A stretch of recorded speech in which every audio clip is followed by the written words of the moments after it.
Estağfurullah.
Elhamdülillahi Rabbil alemin.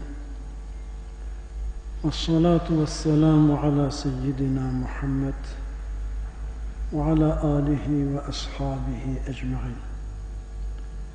Euzu billahi mineşşeytanirracim. Bismillahirrahmanirrahim. Ve ma erselnake illa rahmeten lil alemin. وقال النبي صلى الله تعالى عليه وسلم اللهم ارزقني حبك وحب من أحبك وحب ما يقربني إلى حبك واجعل حبك إلي أحلى من الماء الفرات أو كما قال. Sadakallahul azim ve bellega resuluhul kerim. Azizler, muhabbet ve sevgi her işin başarısıdır.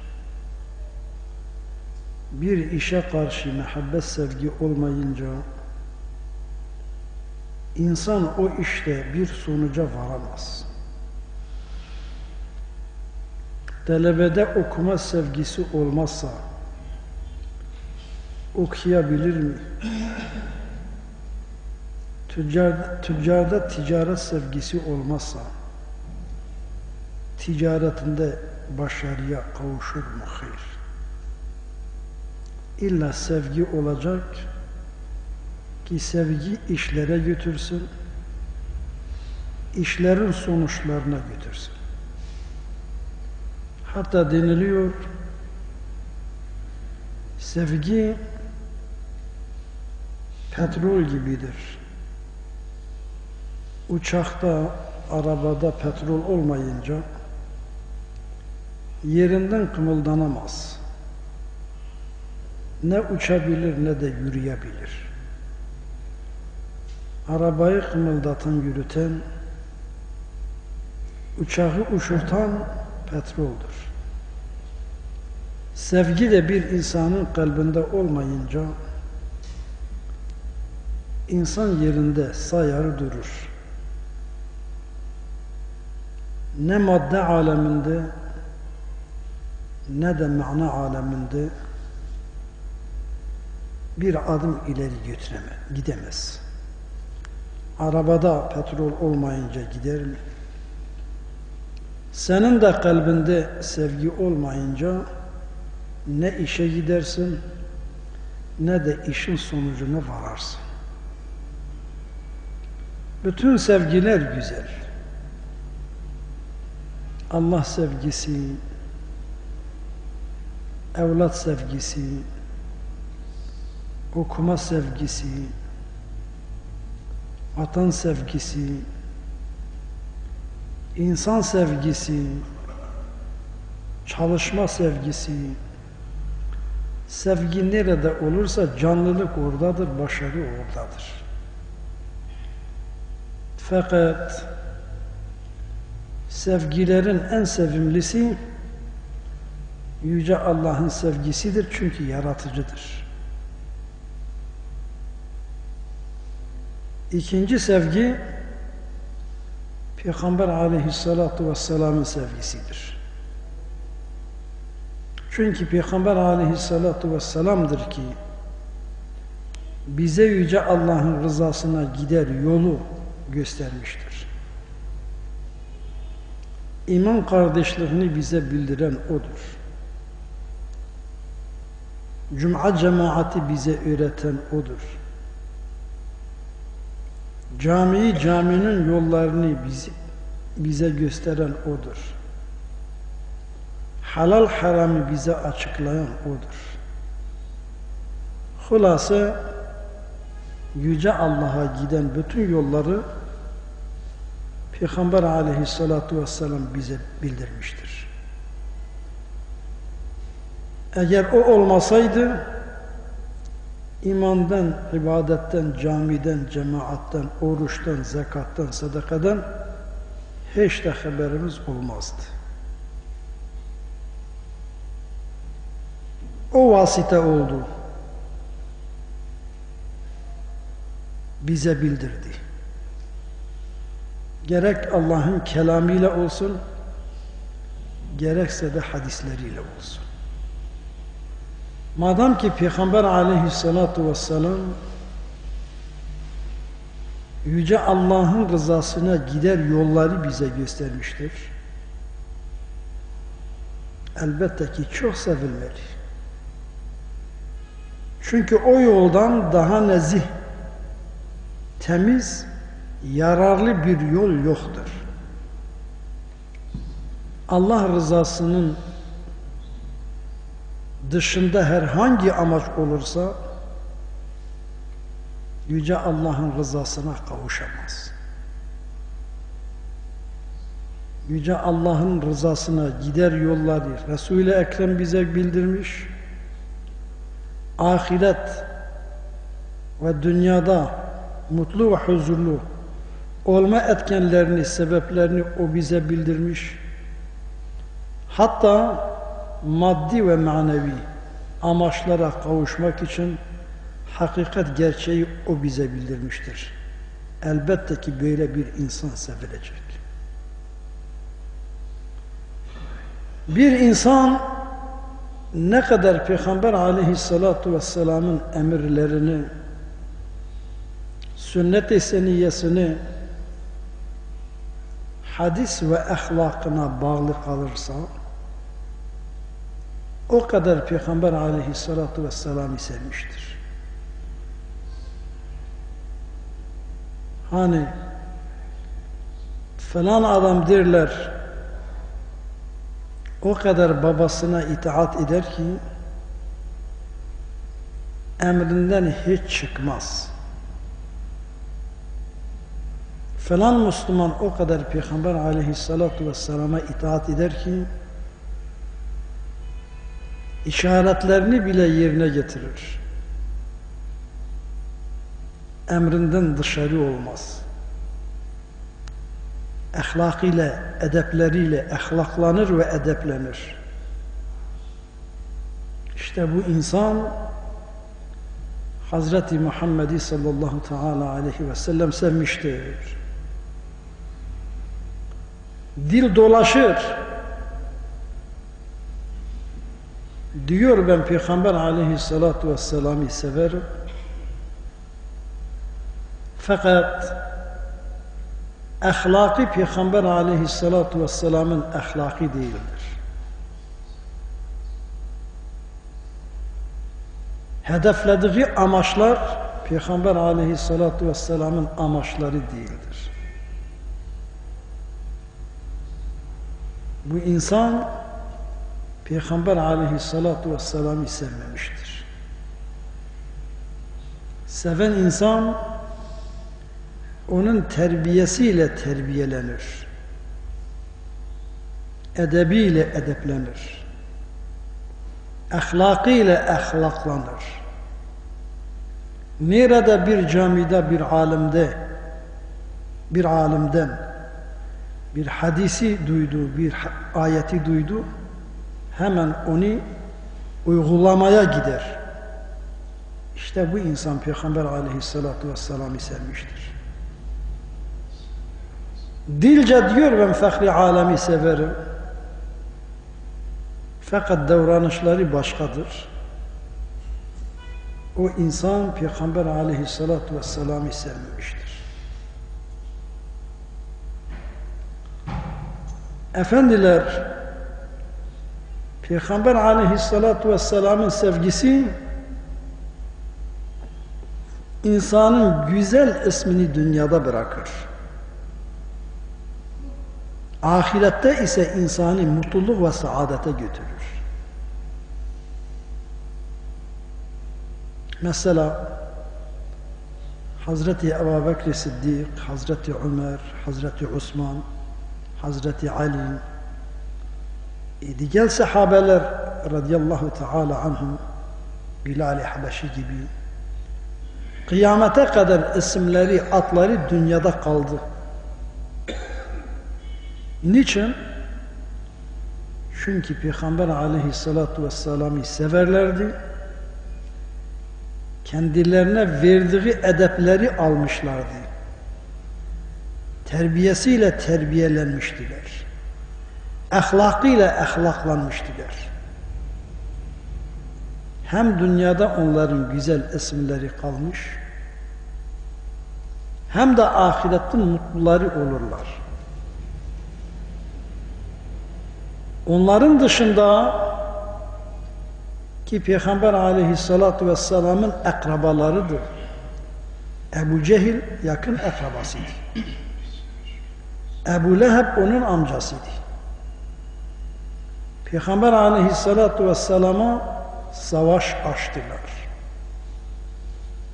Edeplerinden uzak durdular. Ahlaklarını kabul etmediler. Hedeflerini hedeflemediler. Onlar da kıyamete kadar kötülükle anılırlar. Ebu Leheb, Ebu Cehil vesaire. Demek ki Müslümanlar Peygamber aleyhissalatu vesselam'dan yararlanma soyla değil, sözle değil, işledir. İşin onun işine uygun olursa sen sevmişsin. Yoksa Ebu Cehil, Ebu Leheb onun en yakınlarıydı. Abdullah ibn Selul sözce diyordu ben seninle beraberim ama münafıkların reisiydi. Dil diyor ben Peygamber aleyhissalatu vesselam'ı severim. Soyu da Peygamber aleyhissalatu vesselam'a yakındır. Fakat onun yolunda değildir. Bu fahri alemin yakını değildir. Uzaktır. Onun için denilmiş Yaremeni deryemeni nezdimeni dostumsun, Yemen'desin, bana yakınsın. Yemen'de olmakla beraber. Ne yaremeni, nezdimeni, deryemeni. Dostum değilsin, yanımdasın ama Yemen'desin. Peygamber aleyhissalatu vesselam'ın dostu Yolunu takip eden insandır. Ahlakıyla ahlaklanan insandır. Böyle bir insan zaman ve zemini Peygamber aleyhissalatu vesselam'dan uzak olsa bile o Peygamber aleyhissalatu vesselam'ın feyzinden, bereketinden haz alır, nasibini alır. Ama yolunda, ahlakında değildir. Onunla beraber yaşamış, her şeyden mahrumdur, Ebu Cehil gibi. Veyahut soyundan gelmiş, sözde diyor ben tabi'im, ama işi fahri alemin işlerine uymuyor. Onun edepleriyle edeplenmemiştir. O insan uzaktır. Onun için Yüce Allah Celle Celaluhu Kur'an-ı Hakim'de buyurur: قُلْ اِنْ كُنْتُمْ تُحِبُّونَ اللّٰهِ فَاتَّبِعُونِ يُحَبِّبُكُمُ اللّٰهِ. Ümmete söyle ya Resulüm, Yüce Allah'ı severseniz bana tabi olun,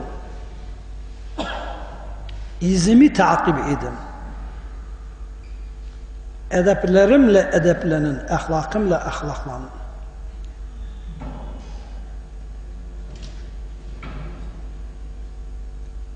Biz ki Peygamber aleyhissalatu vesselamın edepleriyle edeplendik, ahlakıyla ahlaklandık, netice ne olur? Yuhibbukumullah, Allah da sizi sevecek. Demek bilelim ki Yüce Allah'ın sevgisi Peygamber aleyhissalatu vesselamın izini takip etmededir.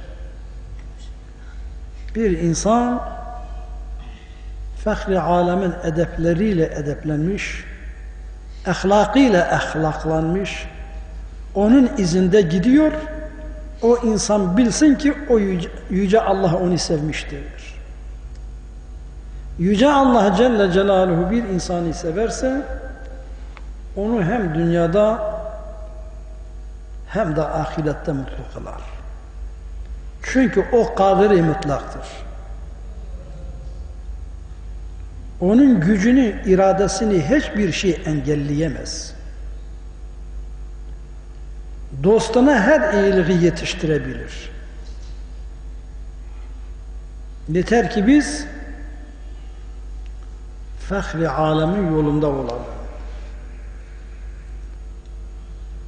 Hazreti Aişe radıyallahu teala anha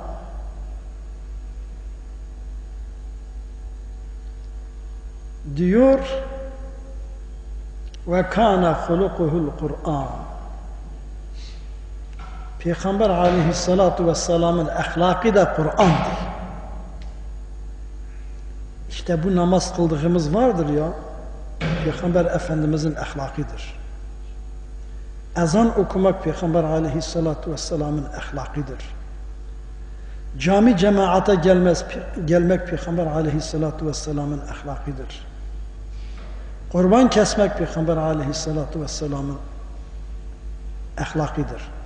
Kur'an okumak, Kur'an dinlemek Peygamber aleyhissalatu vesselamın ahlakıdır.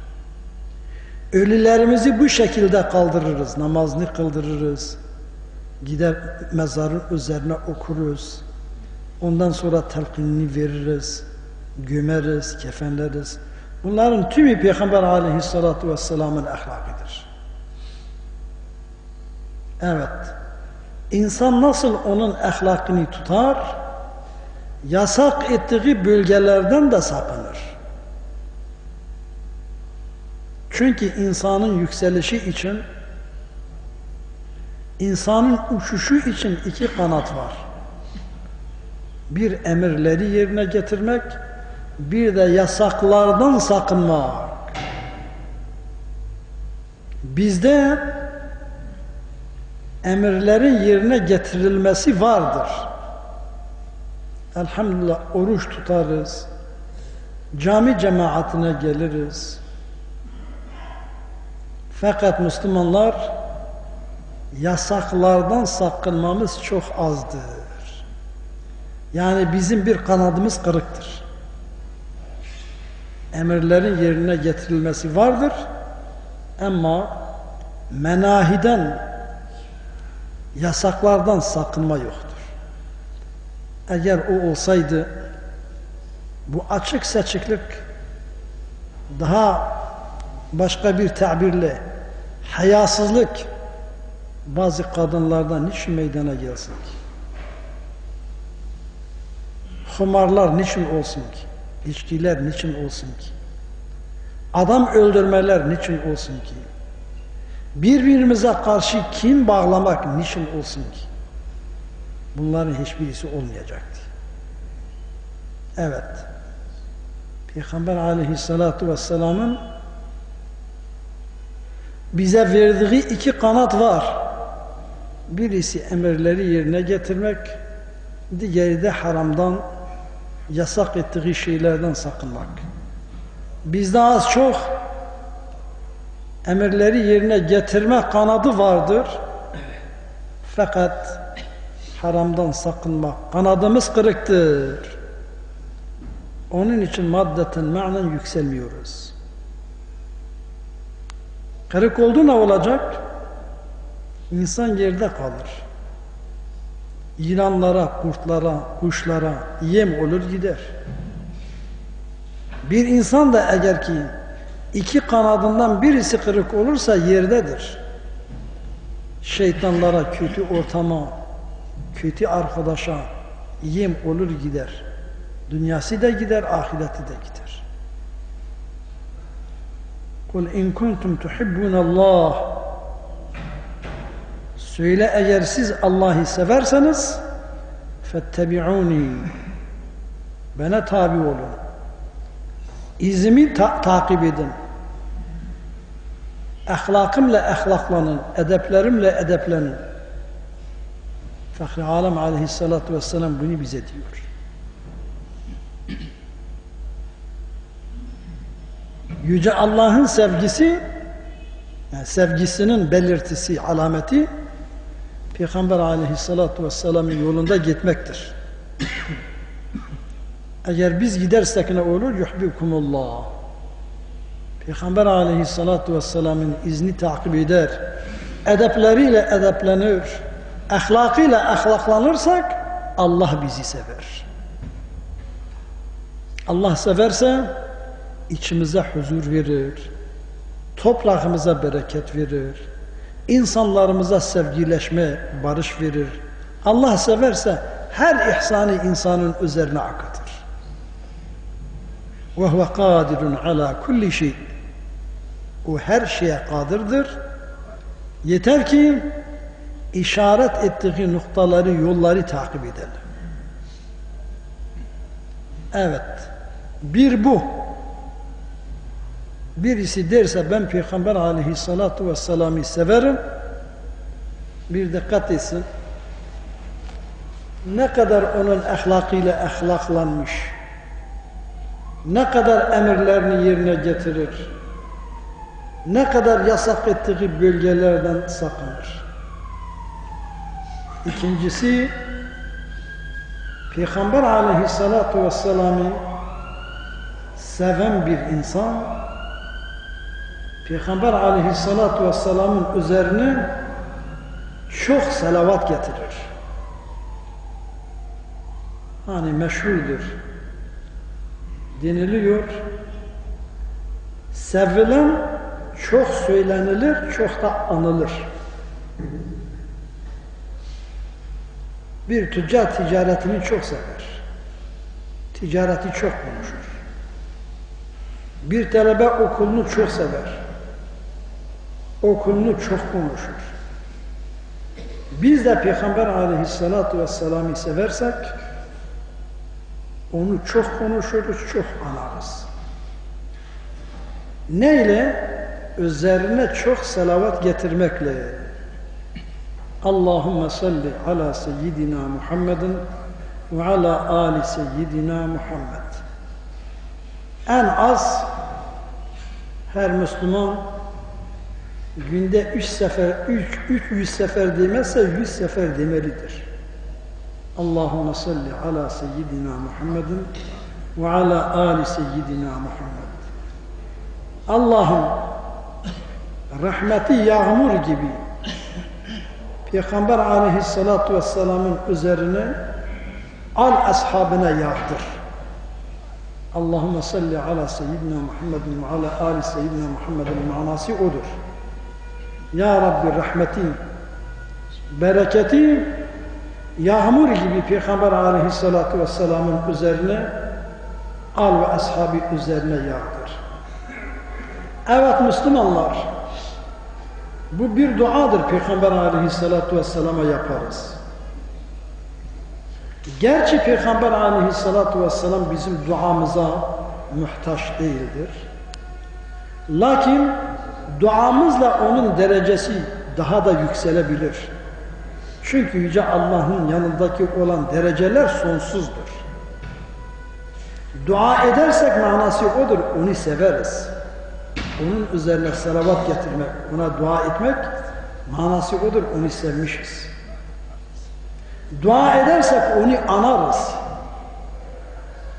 Anma da insanı onun yoluna götürür. Hatta Peygamber aleyhissalatu vesselam buyurur, benim üzerime salavat getirin. Kim ki üzerime salavat getirirse, onun salavatı bir kuş gibi bana arz olunur.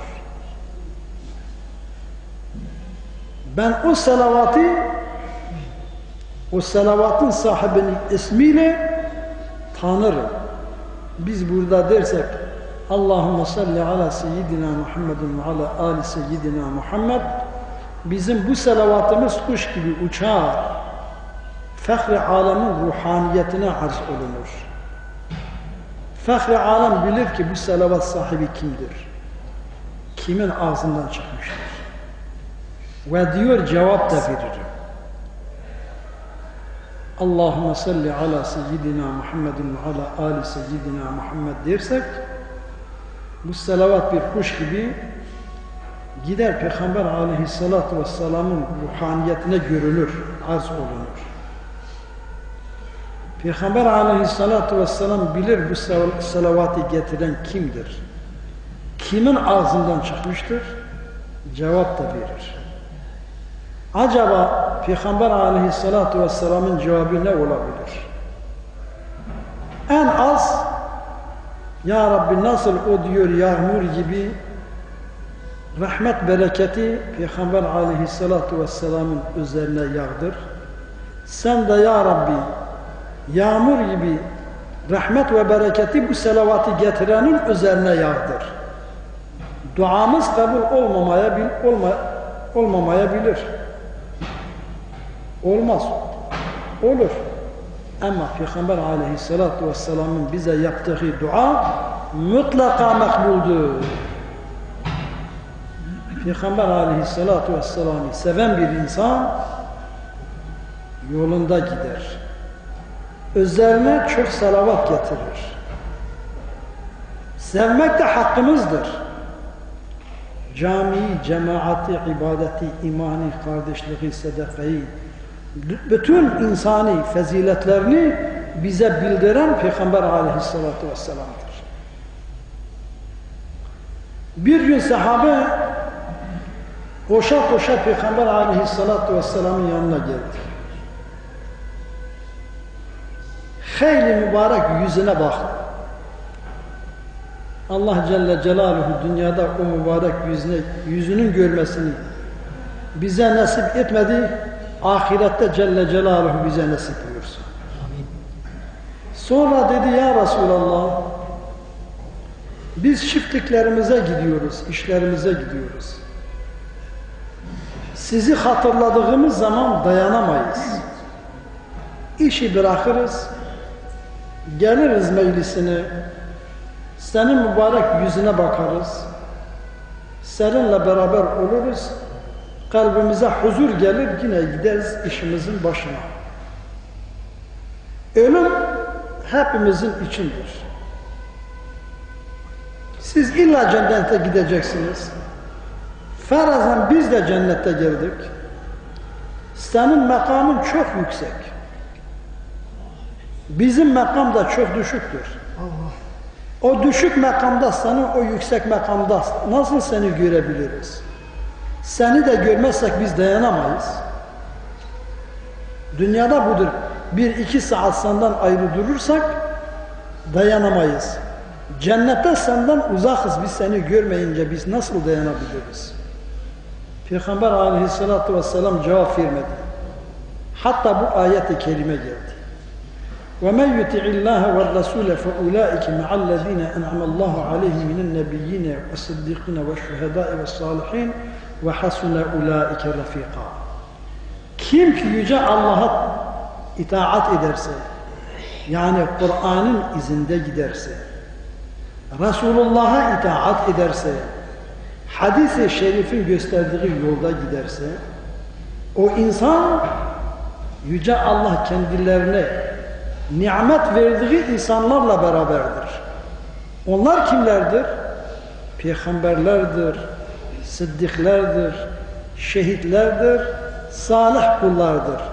Peygamberlere, sıddıklara, şehitlere, salih kullara arkadaşlık yapmak ne büyük bir nimettir. Evet, biz ki Peygamber aleyhissalatu vesselamın beraberliğini isteriz. Sıddıkların, şehitlerin, salihlerin beraberliğini isteriz. Allah ve Resulüne itaat etmeliyiz. ذَٰلِكَ الْفَضْلُ مِنَ اللّٰهِ. Peygamberlerle, sıddıklarla, şehitlerle, salih kullarla beraber olmak bu Cenab-ı Allah'ın bir lütfudur. Allah Celle Celaluhu o lütfu cümlemize nasip buyursun. El Fatiha.